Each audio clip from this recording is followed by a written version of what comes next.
Hello students, today we can learn one of the history chapter for you. That is, all what we discussed in this year's history chapters were about the arrival of Europeans, especially Britishers, and the new rules and regulations made by them, and the differences that the Indians started to feel in our country, difficulties that they started to feel here, and one of the important Indian agitation against Britishers in 1857, and the result of 1857 revolt, etc. From all these chapters, we understood one important factor that Indians were started to think about their own identity here. That is, they started to recognize that all others except Indians were really outsiders and they all have their own area outside in their country. But anyhow, as some rules and regulations or the rulers of India were not much capable to control ourselves, Britishers or Europeans got an opportunity to get inside our country and the areas were captured year by year and their power were established here. So gradually Indians started to recover whatever past glories we had, and they also started to think about how to make India a country for Indians. So this chapter gave details about lots of new changes that happened in India after 1857 and new organizations formed in India in order to collect the opinion, ideas of all group of people in India to get freedom from all these Europeans. And also this chapter gave details about the different leaders or national leaders and the freedom movement that later led to get independence for country. Lots of events are there, lots of important years are there, lots of great personalities are there. Many of their names are mentioned in this lesson, but now we need to understand one thing, that other than those who are remembering through their names through different history books, we can understand thousands of people were there behind the curtain where their names were didn't recorded anywhere. But we need to remember one thing in this occasion, that along with their hard work or their struggle, under the leadership of these named great personalities, we got or we are enjoying freedom nowadays. So all these incidents or the different situations through which our India gone through or went through those years can discuss in this chapter.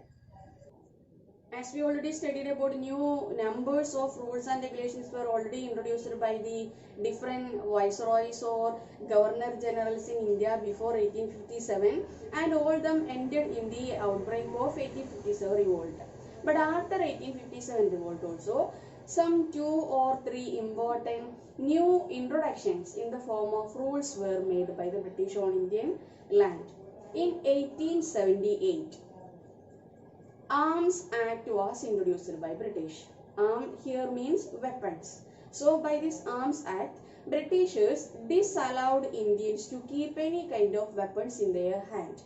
That is a kind of security or safety for the Britishers, as they already have an experience in the form of 1857 revolt. So when this Arms Act introduced, Indians started to identify that this is a kind of suppressive rule on Indian population to make us helpless. So this act, 1878 Arms Act, made lots of disappointments and discontent towards Britishers. And in the same year, in 1878, one more such suppressive rule in the form of Vernacular Press Act also introduced. Vernacular stands for local. Vernacular Press Act stands for, or by this rule, what the Britishers meant that they also controlled any kind of publications by Indians against Britishers in Indian languages. If Indians need to publish anything, any newspaper publications or magazines or notices, etc., they allowed Indians only to use English.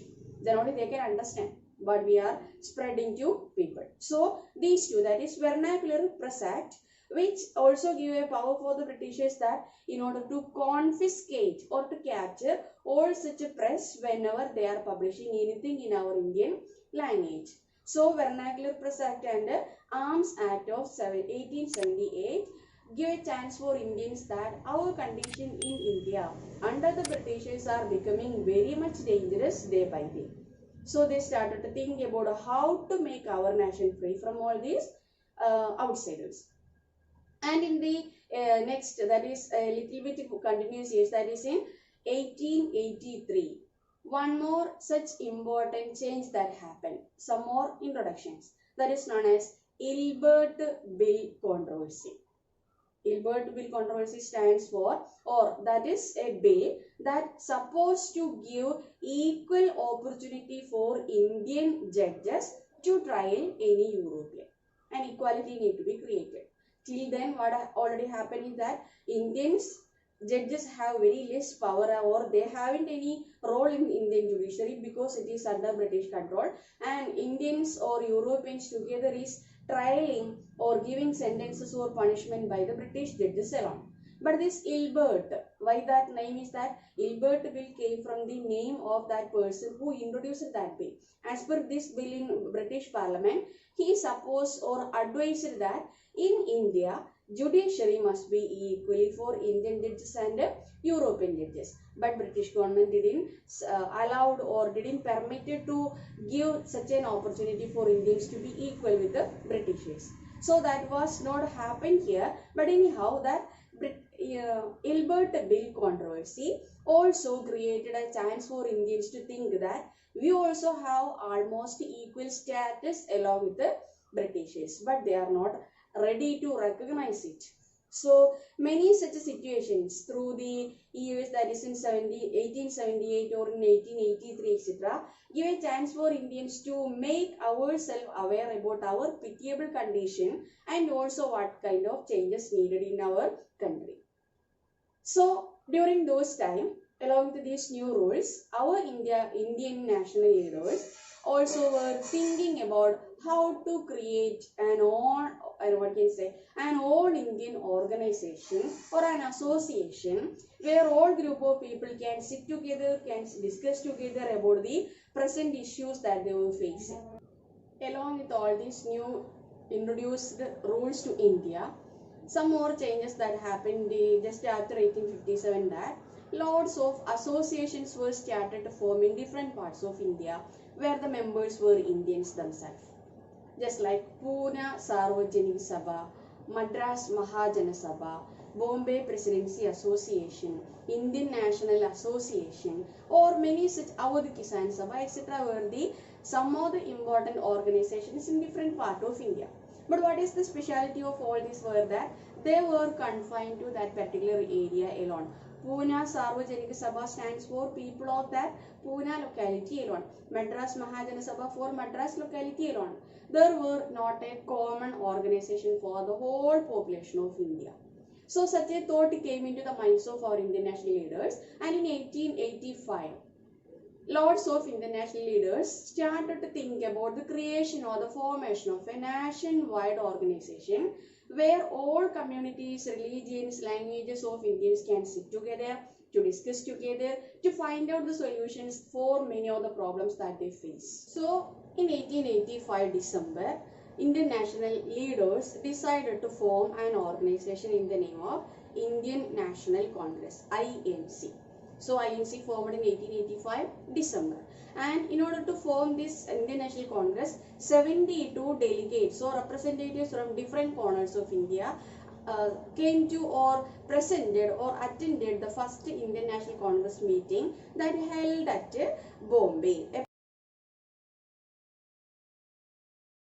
In a particular institution called Goguldas Tejpal Sanskrit College in Bombay, where 72 delegates or representatives from different corners of India met. Most important personalities were just like Dadabhai Naoroji, Surendranath Banerjee, then Firoz Shah Mehta, or many such great personalities were attended that first Indian National Congress meeting. And this meeting was arranged by an European officer or a British officer called A.O. Hume, Alan Octavian Hume, and he is known as the founder of Indian National Congress. So not only Indians, Britishers, some of the British officials also were really sympathetic and respectful towards our country and culture. So under such a retired British officer in India, A.O. Hume, in 1885, Indian National Congress was born. And the first president of Indian National Congress was W.C. Banerjee or Vomesh Chandra Banerjee. From there onwards, in every year, in annual or in 18, from there onwards, every year, annual Congress meetings are conducting in different parts of India with different delegates from different areas. So, Indian National Congress born. And from 1885 to 1905, there is a particular period for Indian National Congress that is known as Moderate Indian National Congress period. Moderate period means their most important policies or the activities of the important leaders of Indian National Congress from the period of 1885 to 1905 were that really moderate activities were there. They will discuss the problem and if possible they will contact with the British government or British officials and will convey all our different issues that they were facing and will wait for a solution to come from the side of British. So moderate, without having no any agitations, without having no any particular different types of activities or functions or operations against Britishers. And the leader of this moderate period was Gopalakrishna Gokhale. He is known as the leader of moderate period. After that period, that is from 1905 onwards, the session or the ideologies of the Indian National Congress members were started to diverge. Some of them were not ready to follow the medium or the moderate policy towards the British to get over or to attain independence. Some of the leaders just like Tilak or Bipin Chandra Pal etc. started to think that some different type of agitations or protest against the British is compulsory to get their attention towards India and their problems. So such a group of people, those who are having some more Indians or extreme thoughts to get freedom were called extremists or radicals.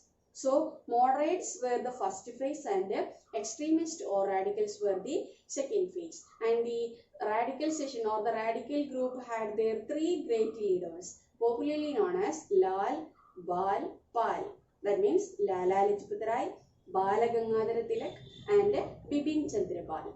Lal, Bal, Pal. So, Lal, Bal, Pal were the leaders of extremist group and Gopalakrishna Gokhale was the leader of moderate period.